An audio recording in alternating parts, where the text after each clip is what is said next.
Makikilala mo lamang kung sino talaga siya dahil inihayag ito sa iyo ng ating Diyos Ama. Ika nga sa 1 Corinthians chapter 12 verse 3, "No man can say that Jesus is the Lord, but by the Holy Spirit."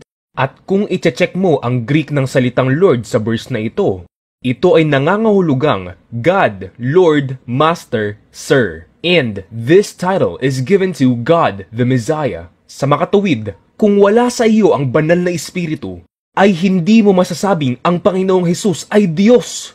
Ang sabi rin sa 1, chapter 1, verse 1 to 3, "Nang pasimula ay naroon na ang salita ay kasama ng Diyos, at ang salita ay Diyos.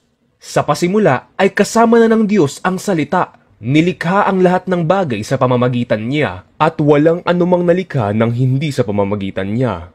At sa verse 14, ang salita ay naging tao at nanirahan sa piling namin. Nakita namin ang kaluwalhatiang tunay sa kanya bilang kaisa-isang anak ng Ama. Siya ay puspos ng kagandahang loob at ng katotohanan.